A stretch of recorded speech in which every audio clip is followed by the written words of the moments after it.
يا أيها الذين آمنوا إذا نودي للصلاة من يوم الجمعة فاسعوا إلى ذكر الله وذروا البيع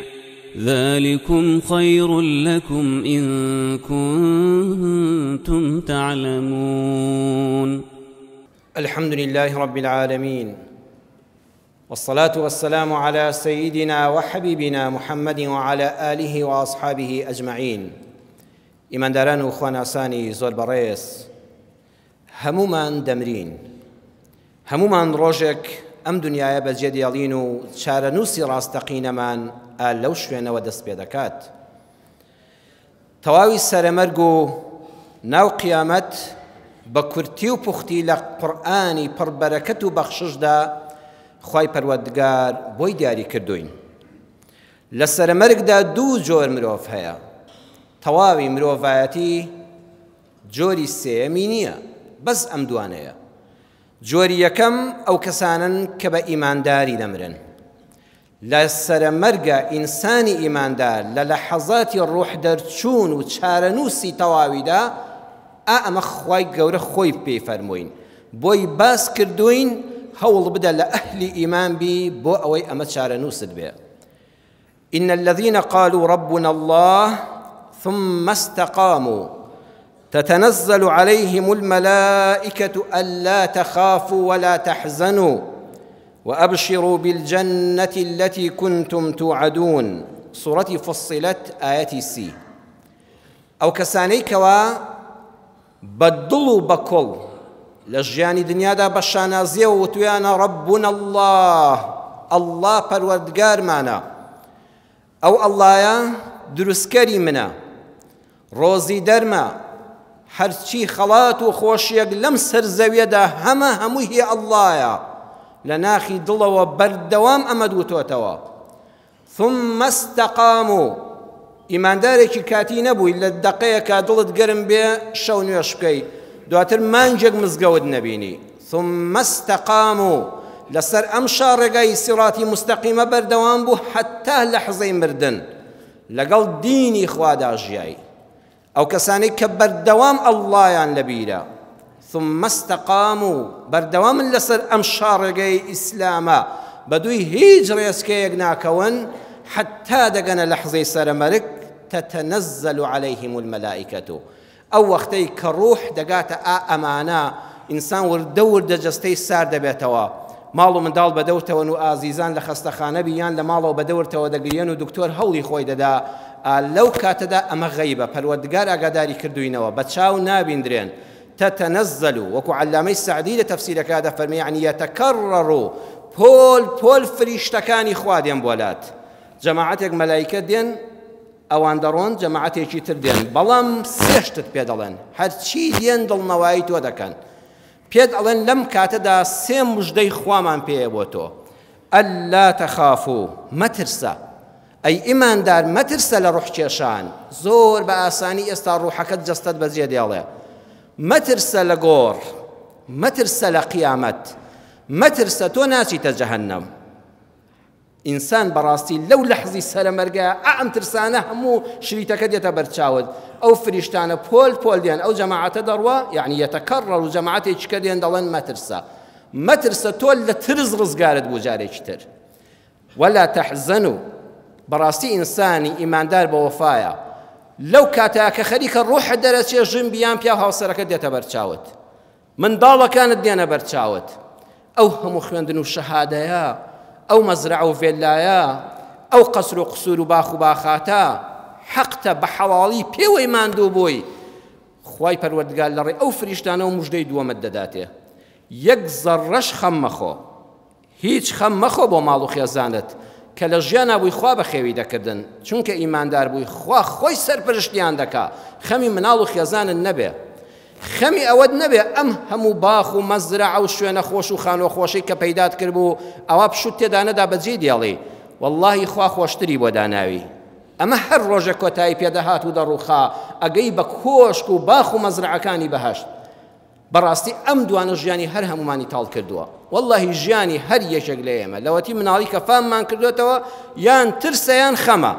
هەر ئەترسین و هەر خەممانە لە سەرمەرگا تۆی ئیماندار ڕزگارت دەبێت بۆ هەتا لەو دوو بەڵا گەورەیە لە ترس و لە خەم مژدەی سێم کە هەرە خۆشەکەیانەوە ئەبشیروا بالجەنەتی التي كنتم توعدون مژدە لێبێت جێگەی تۆ بەهەشتە مژدە لێبێت جێگەی تۆ بەهەشتە و ئێستا ساتەکانی بەهەشتت دەست پێ دەکات ئینسانەکە بە ئیسراحەت ڕۆحی دەرەچێ و چاوەکانی دەکاتەوە و سەیری شوێنی خۆی دەکات لە بەهەشتە بەڕێزان ئەمە هەموو ڕۆح دەرچوونی ئینسانی ئیماندارە لە قورئاندا سوورەتی فوسیلەت ئاەتی سی بەڵام جۆری دووەم یا ڕەبی خوا لەوانە پەنامان بدەی خوا هیدایەتی ئەوانەش بدەی کە تا ئەم لەحزەیەش لەسەر ئەو ڕێبازە گومڕایەن کە کافرەکانن کە مولحید و بێدینەکانن کە مشریک و گۆڕپەرستەکانن ويوم يرون الملائكة لا بشرى يومئذ للمجرمين ويقولون حجرا محجورا للسرمرقة أو كسيك الله بحقنا ناسي به يان هد نيناسي وداني ننا وببوني الله دا يان نعوذ بالله خواي ناسي وبلا مشرك بوا لقل يا الله دا لجيانيا يا اشتيشي كشي كردوا أو أنا بيان دالن مشرك زوزو قرنقا جاريواتو ملحدني بلان دبي زور وريابي مشرك نبي ئەوانەی کە بەم پاکی و پوختی موحید و یەکتاپەرستی ڕاستەقینە بوون تەنها وتیان یا ئەڵڵاه لە ناخی دڵەوە ئەوەی ئەوەی نەوت کافرەکان لە سەرمەرگا مەلایکەت دێ بۆ لایان پێیان دەڵێ لا بشرى یەومەئیذ ئەمڕۆ هیچ خێر و خۆشیەک بۆ تۆ نییە ئەو هەموو خۆشەی دنیا کە هەت بوو پارەت زۆر بوو قەسرت هەبوو پلەپایەت هەبوو دەسەڵات و هێز و عەسرەتت هەبوو هەمووی کۆتایی پێهات خۆشیەکانت لا بشرى یەومەئیذ خۆشی تۆ لەم ساتی سەرمەرگەدا کۆتایی پێهات ويقولون حجرا محجورا فریشتەکان پێی دەڵێن حجرا محجورا سێشت لەسەر تۆ هەتایە مەنعکرا حجرا یعنی منع محجورا یعنی قەت ئومێد مەکە ئێستا بە کەسێک دەڵێن سجنی مؤبەدی لەوە چ عافاتێک دەرچێ و بەر ببی ئەمانە محجورا سێشت هەتایە شمولن ناکە قەت خوا لێت خۆش نابێ قەت خوا بەزەی پێت دانایەتەوە بە حەیاتی بەهەشتی خوا نابینی یا ڕەبی خوا پەناماندا کافری چی موسیبەتێکی گەورەیە لە قیامەتیشە مرۆڤەکان دەبنە دوو جۆر قیامەتیش کە زیندوو بووینەوە فإذا نقر في الناقور فذلك يومئذ يوم عسير ئەو ڕۆژەی کەوا فوو دەکرێ بە نەفخی سوورا و هەمومان زیندوو دەبینەوە بە تریلیۆن مرۆڤ زیندوو دەبێتەوە لە ئادەم هەتا کۆتا مرۆڤ هەمووی زیندوو دەبێتەوە حساب و کتاب دەکرێ ئەو ڕۆژە بەڕاستی قورسە لەسەر چێ قورسە یەکەم ئەوانەی کافرن على الكافرين غير يسير سوورەتی المدەثیر ئاەتی 8 بۆدا بەڕاستی ئەوانەی بێبڕوا و کافر بوون بەم ئیسلامە و بەو خۆ پێغەمبەرە بەم قورئانە بەڕاستی لەسەریان غەیر و یەسیر ئاسان نییە هل آسانيا نا قرآن لسورة فرقان لآياتي 26 فرمي وكان يوما على الكافرين عسيرا براستي روجي زندوبون وقيامت لسر كافر كان عسيرا حتى بلينا راحتها علامي السعدي لتفسيرك يا وزاناني تري مفسير جدا فرمون أم آيات اللي دخمن دريتوا يعني على المؤمنين يسيرا مجديب وتو أقل لسر كافر قرص قيامت بخوا بۆ تۆی ئیمانداری ئەهلی دین و ئیمان زۆر ئاسانە یعنی على المؤمنین غیر عسیر لەسەر تۆی ئیماندار قیامەت قورس نییە بەڕێزان بەڵام بە مەرجێک ئیماندار بی ئەمەیان گرنگە ئەمە محوەری وتاری ئەمڕۆمانە بە شەرتێک ئیمانداری بە حەق بی والله ڕوح دەرچوون و بەجێهێشتنی دنیا ئیسراحەتی هەتاییە والله قیامەت زۆر بە ئاسانی دەگەیتە بەهەشتی خوا زۆر ئاسانە على المؤمنين غير عسير چونکە مادام على الكافرين غير يسير بۆ ئیماندار بە پێچەوانە و ڕاستە ئیمانداری بە حەق چێیە ئەو کەسەیە لە ناخی دڵەوە بەبێ نیفاق بە شانازیەوە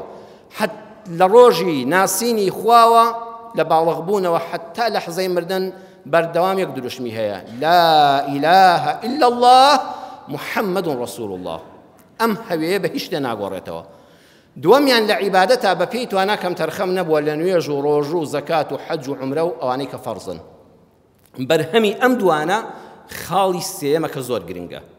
ئیمانداران الحەمدولیلا میلەتی کوردی ئێمە بۆ ئەم دوانە زۆر باشە بەڵام لە خاڵی سێیەمە هەویەکەت ئەگەر ئەم خاڵەی لەگەڵ نەبێت دیسان نایخوا خاڵی سێم کە بەرهەمی ئەو دوانەیە ئەمەیە ئەو بەرپرسیارەتەی لەسەر شانتە دەربارەی کەسانی تر کەم تەرخەم مەبە. ئەم دێڕە دووبارە دەکەمەوە جوان جوان گوێی بۆ بگرە خۆشەویستم. بەرهەمی شایەتمان و عیبادەتی نوێژ و ڕۆژ و حەج و زەکات ئەمەیە ئەو بەرپرسیارەتەی لەسەر شانتە دەربارەی کەسانی تر کەم تەرخەم مەبە. بەرپرسیاری بەرامبەر بە دایک و باوکت سێریکی خۆت بکە چەندە کەم تەرخەمی بەرامبەر بە دایک و باوکت ئەمڕۆ تا نەگەیشتوێتە سەرە مەرگ و قیامەت خێرات تەواویکە بۆی ئیمانەکەت کامڵ بێ ئەو موژدەی خوا بدەگرێتەوە. دووەم هاوسەری ژیانت تۆی پیاوی ئەهلی ئەم مزگەوت و جەماعەتە پیاوەتی تۆ لەگەڵ خێزان تا دەردەکەوێ. خەیڕوکم لئەهلی باشترین پیاو ڕێزدارترین پیاو مردترین پیاو سەخیترین پیاو ئەوەیە کە لەگەڵ ژنی خۆیان باشە. ئێتر تۆ فکری عەشایی فڕێدە فکری ئیسلام و پێغەمبەر صلی الله علیه وسلم وەرگرە. هەر کەسێک دوای باوک و دایکت پیاوی بەڕێز خێزانت لە هەموو کەس دێ نزیکترە. ئیمانی تۆ لەوەدا دەردەکەوێت چەندە لەگەڵ هاوسەر تا باشی. ژنی خۆشەویست ژنی بەڕێز کە مێردت کردووە یان مێردت نەکردایە یان ئەم مەسئولیەتە گاڵتە نییە. مەسئولیەتێک لە دوای فەرزەکانەوە مێردەکەتە. بەس ئاگەر لەو بێ قیامەتی تۆ ئاوەدانە. پێغەمبەری خوا صلی الله عليه وسلم لە صحیحی بوخاریدا ژمارەی فەرموودا 5195 دەفەرمێ لا يحل لامرأة أن تصوم وزوجها شاهد إلا بإذنه ولا تأذن في بيته إلا بإذنه. پێغەمبەرمان صلی الله عليه وسلم دەفەرمێ هیچ ئافرەتێک بۆی حەڵاڵ نییە و خوا لێ قبوڵ ناکا بە ڕۆژوو بێ ڕۆژووی سونەت جگە لە ڕەمەزان مێردەکەشی لە ماڵ بێ بەڵام ناڕازی بێ بەو ڕۆژوو گرتنە. علامەی بەناوبانگ محەممەد صالح العوثەیمین شێخی ابن عوثەیمین رحمه الله لە شەرحی ڕیاض الصالحیندا ئەو تەبعی کە لای منە لە مجەلەدی 2 لاپەڕی 85 لە شەرحی ئەم فەرمودەیەدا زۆر جوانشی دەکاتەوە. علامەی ابن عوثەیمین رحمه الله دەفەرمێ ئەگەر پیاوێک لە ماڵێ بوو و پێویستی بە خێوەسەرەکەی بوو ژنی بۆچی هێناوە والله برا ئەگەر بۆ نان و چێژ بێت لە مەطعەم و لە فەخانەی دنیا فولە کە براش پارەی پێیە هاوسەر جیاوازە لە چێژ لێ نەروشێفی ناو ماڵێ. بۆیە هاوسەری هەیە کە ئابڕوو حیا و حورمەتی کە تێدەگەن دەڵێم چی پارێزراو بێ لە دەرێت چاوی بەشتیتر لە نەلەوەڕێنێ. ژن ئەوەندە پێویستیەکانی جێبەجێ کە دەرونی و جەستەیی کە ئەم پیاوە لە دەرێ بە دووشتی تران نەگەڕێ. ئەم ئافرەتە پرس بە مێردەکەی دەکا ڕۆژووی شەشڵانە بە ڕۆژوو بم ئەبێ بڵێ بەڵێ بە ڕۆژوو بەیاننا هەموو خوشکێکی بەڕێزم ئەگەر دەتەوێت لە سەرمەرگ و قیامەتە داوەدان بێ گوێ لەمە بگرە. ئەمە حەقیقەتە واللهی مافی مێردەکەت لە تەسبیحات و ذکری خوا هەیە تەسبیحەکەی دێنێ و دەبا بەردەوام ختم دەکا لە عومرەی سونەت کە ئێستا ژنان زۆر دەچون بۆ عومرە سوپاس بۆ خوا لە عومرەی سونەت فەرز ناڵێم لە حەجی سونەت لە ڕۆژووی شەشڵان و محەڕەم و ئەوانە لە شەو نوێش لە دووشەمە و پێنجشەمە بە ڕۆژوو بوون لەوەی موچە و مەعاش و داهاتەکەت و میراتەکەت کە وەرەگرتووە هەمووی بکەی بە خێر و خێرات بە خەڵک لە هەمووان گەورەتر ڕەزامەندی مێردەکەتە. واللهی هەر ژنێک هەموو ئەوانەی هەبێ بەس ئەو مێردەی پاک و پوخت و دیندار و بە حەق بێ و داوای حەقی شەرعی لێ بکە ناشەرعی ناڵێم لە سنووری شەریعەتە داوای حەقی خۆی لێ بکا و نەیداتێ واللهی ئەمانەی هەموو بەسەرا ڕەت دەکرێتەوە. فەرمودەی پێغەمبەر صلی الله عليه وسلم. علامەی ابن عوثەیمین رحمه الله دەفەرمێ ئەگەر ژنێک قەرزداری ڕەمەزان بوو وتی لە شەشڵانە دەیگرمەوە پیاوەکە هەتا توانام هەیە و مێردەکەی وتی لەم هەفتەیەدا پێویستیم بە تۆیە لە ڕەمەزانە لێ دوور بووم نابێ بە ڕۆژوو بێ وتی دوای مانجیەوە وتی هەر نابێ بە ڕۆژوو بێ قەرزی ڕەمەزانیش بگرێتەوە حتا کەی تا 10 ڕۆژی دەمێنێ بۆ ڕەمەزانی داهاتوو تا 10 ڕۆژی بۆ ڕەمەزانی داهاتوو دەمێنێ. ئەگەر 10 ڕۆژی بۆ ڕەمەزانی داهاتووما لە مانگی شەعبانی ساڵی داهاتوودا ئەمجا چونکە مافی خوا دەست پێ دەکات دەبێت بڵێ پیاوەکە پێشن ناخۆش بە هەر بە ڕۆژوو دەبم چونکە 10 ڕۆژم لەبەردەمان ماوە یعنی 11 مانگ 10 ڕۆژەکەی لێ دەرکەی کە قەرزاری ڕۆژوو ئەم ژنە ئەبێ هەمووی تاعی مێردەکەی بکە ئەبێ شەوە گەویستی شەو نوێژکە بڵێ پیاوەکە ئەم شەو پێویستیت بە منە نەک پێویستی سەرجێگای پێویستیت بە ئامێزمە حەز ناکەی لە باوەشتا بڕۆمە دەرەوە گەوتی وەڵا حەز دەکەم تا بانی لەگەڵ مابی نابێ شەو نوێژ بکە بەخوای تاعی مێردەکە واجبترە لە شەو نوێژەکە. ئەگەوتی چێشتەنگاو دەکەمەوە لە چێشتەنگاو پێشوێ بڕۆ پێویستی بە هاوسەری بوو دەبێ نابێ علەما دەفەرمون نوێژەکەش سونەتەکان دەبێ بە پرسی مێردەکە بێ. وتی دەچم بۆ جومعە وتی پێویست ناکا بچی لە ماڵە وریای منداڵەکان بە لەوێەوە لە فەیسبووکەوە لە وتارێک لە تەلەڤیزۆنەوە گوێ بگرە ئیطاعی مێردەکەت واجبە بۆ ئەوەی ئیمانداری بە حەق بی مەسئولیەتی سەرشانی ئەم ژنە کێیە ئەم پیاوەیە پیاوەکەت لە حەدیثەکە وەلا تەأذەنە في بيته إلا بإذنه. ابن عثيمين رحمه الله دفرمي أجا تناند بودايكي خوشي كدايق لهمو كز لافرد نزيكتر لا بياويش وتی دایکت ئافرەتێکە کاتی خۆی لەگەڵ باوکتە هەموو ژیانی کێشە بووە وەڵڵی ژنەکە هاتوو چۆن مامکە دەترسم ئەخلاقی تۆ شتێکدا ئەوەندەت بەجیا دەخوێنێ حساب بۆ مێرد مەکە ئەوانت خوا با دایکت زۆر هاتوو چۆمان نەکە نەقەتعی عەلاقە بەڵام هەموو ڕۆژە بام تەلەفۆن نەکە هەموو ڕۆژە جوابی مەدەوە هەموو ڕۆژ دەرگامەکەوە بێژنەکە بڵێ بەسەر چاو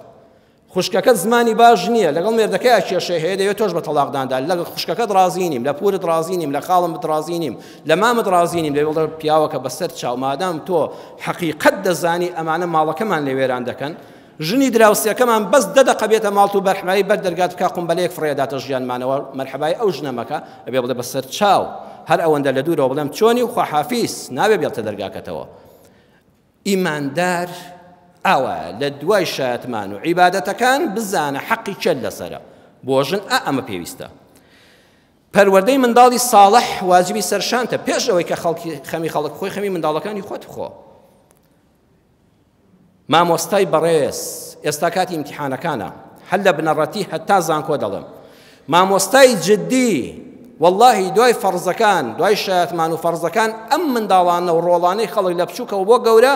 ئەمانەتی سەرشانی تۆن مامۆستای دڵسۆز کە لە قیامەتە ڕزگاری دەبێ واللهی لە سەرمەرگە بە ئامە ڕزگارت دەبێ و لە قیامەتیشە قیامەتت ئاوەدان دەبێ ئەوەیە لە کاتی ڕۆژانەدا لە دەرسا جددی بە لەگەڵ قوتابیدا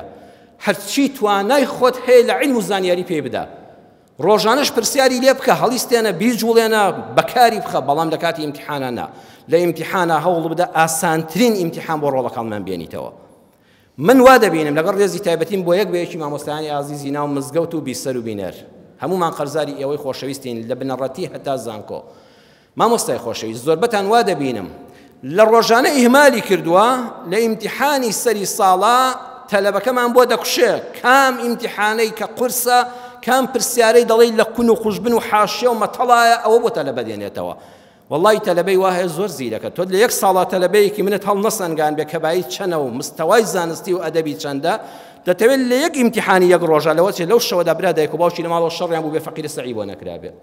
لەوە چێ موسیبەتێک لەو ماڵەیە قەوما بێ لەوە چێ خۆشیەکی لە ڕادەبەدەر بوو بێ ئەم سەعی بۆ نەکرابێ لەوە چێ منداڵەکە نەخۆش بوو بێ گەنجەکە نەخۆش بوو بێ باری دەرونی تەواو نەبێ تۆ مستەقبەلی یەک ساڵی ئەم ڕۆڵەیە ئەم قوتابیە حساب دەکەی لەسەر یەک ئیمتیحان واللهی غەدر دەکەی والله مامۆستا بۆ ئەوەی ئیمانداری بە حەقبی ڕۆژانە باش وانە بە قوتابیەکانمان بڵێ بەڵام ئەزیزەکەم لە کاتی ئیمتیحانە بەتابەت ئێستا دوانزەکانیش دەست پێ دەکا مامۆستایانی لیژنەی دانانی ئیمتیحان واللهی بەرپرسیاری قیامەتن ئەو پرسیارانە وا دێنەوە هەمووی دەڵێ مەتەڵە والله جاری وا بەخۆشت حەل ناکرێ جاری وا غەڵەتی تێدا دەکەی هێندە قورس هێناوەتە مامۆستا ڕخنەی لێ دەکرد لەو پرسیارە غەڵەتە وامان لێ مەکە با قیامەتە داوادان بێ مەسئولیەتی تۆ لەوێ لە پێش هەموو کەسەوە ئەو تەلەبانەیە کە دەرسیان پێ دەڵێ کۆتا خاڵ و کۆتایی وتارەکەم ئەوەیە ئیماندارێکی بێمەوقیف مەبە براکەم بێمەوقیف مەبە تۆ دەبێ هەڵوێستت هەبێ بەرامبەر بە ڕووداوەکانی ژیان دینی ئیسلامی ئێمە فێری کردوین لەگەڵ ڕەهبانیەتی زمانی قەدیمی پێش ئیسلامدا خواپەرستی ئەشکەوتمان قبوڵ نییە ئەبێ خواپەرستی بە حەقی ناو کۆمەڵگابی بە قەدەر دەسەڵات و توانای خۆت بۆ گۆڕینی بێشەرعیەکان بە زمان بەدەست بەدڵ بە ئەندازەی ئەوەی خراپتر نەبێ بە پێچەوانەوە خراپ چاک بێ داما و ڕزگارکەی کارێک نەکەی داما و داماوترکەی ئەوە بنەما شەرعیەکانە موقفت هەبێ بەرامبەر بە هەموو کارێک ئیماندارێکی بە موقف نەبی ئێمە مانگی 4 ڕۆیشت و لەناو مانگی پڕبەرەکەتی ڕەمەزانە بووین یادی ئەنفال کە یادی ئەنفال پەیوەندیدار نییە بە مانگێک و بە ڕۆژێک ئەو گەنجانە زۆربەیان لەو کاتەدا لەدایک نەبوون کە من باسی ئەم ڕووداوە دەکەم 180,000 کەسی ئێمە زیاتر بە زیندوی گول لە باران کراوە لە چاڵەکانی جنوبی عێراقا داپۆشراون بەڕێزان زۆر کەس هەبوو بە موقف بوو بەڵام مێژوو بەداخەوە نە وەزارەتی پەروەردە نەخوێندن ئەمانی هەر نەخسۆتە پرۆگرامی خوێندنەوە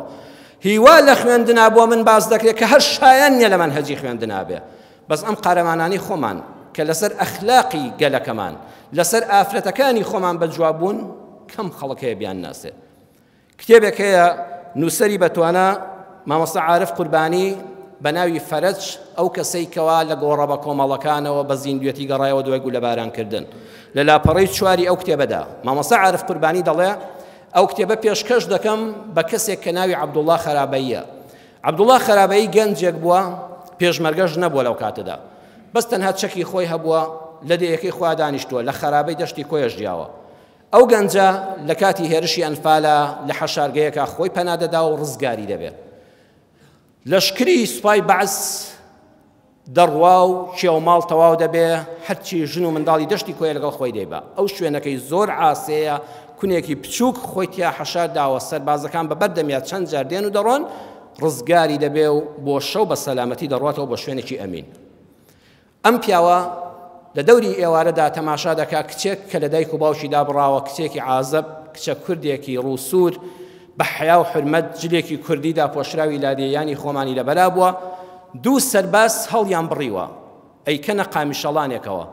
سەربازی یەکەمیان دەستی دەگاتێ و دەیەوێت جلەکانی سەرەوەی لەبەردانێ سەربازی دووەم دەوێت دەرپێکەی لە پێداکەنێ دەرپێی ئافرەتی کورد زۆر بە حیا و حرمەت بوو حەیف ئێمە لە 88 شەرەفمان زیاتر بوو بەداخەوە ئێستا خەڵک جلی کوردیش سەقەت دەکا توخوا دیوتە ئافرەتی کوردی دەرپێکەی سێ چارەک بێ خەڵک لەسەرەوە خۆی بەگوژدا تخوا عیب نییە والله داوەشینە ئینسان کچەکەی ژنەکەی خوشکەکەی لە ئێرەوەی ڕوود بێ و لە بازاڕە بسوڕێتەوە ئەو کابرایە کە ڕزگاری بۆ لە مەرگێکی حەتمی کە دەبینێ دوو سەربازی عەرەبی خوانەناس بێدین پەلاماری کشۆڵەیەک دەدەن کشەش هاوار دەکا و دەقیژێنێ و بێدەسەڵات چونکە لە ژیانیا دەستی نامەحرەمی بەرنەکەوتووە پەروەردەی ئیسلام بووە کەس دەستی بۆ جلەکانی نەبردووە جلێکی پۆشتە لە بەریە لە تاوانە هەموو لەشی دەلەرزێ و هاوار دەکا غیرەتی پیاوەتی و مەردایەتی و ئیسلامەتی قبوڵ ناکە لێیان دێتە دەست و کەوکوژی فیشەکیان پێوەدەنێ هەردووچیان بە دووگولە دەکوژێ کچە ڕزگار دەکات لەوەرە تۆ حەشارگە و تۆ ڕزگارت بێ سوپای دوژمن کە گوێی لەو تەقانە دەبێت دەگەڕێتەوە چوار دەوری ئەو شوێنە دەگرن دەکەوێتە کوشتنیان هەتا ئەو مەغزەنانەی کە پێیەتی فیشەکی کڵاشکۆف تەواویان دەکا بەڵام دواتر فیشەکی کۆتایی ناهێڵێتەوە بۆ خۆکوشتن چونکە لە دینی ئەودا خۆکوشتن حرامە با بە زیندوێتی دەستی دوژمن کەوم بەڵام مافم نییە خۆم بە دەستی خۆم بکوژم ئەوە قارەمانیەتی نییە کەسێک دوا فیشەک بە سەری خۆیەوە نییە دەکەوێتە دەستی دوژمن بە دیلی بە سەلامەتی بەڵام زۆری لێ کوشتون فیشەکەکانی بە خەسار نەداوە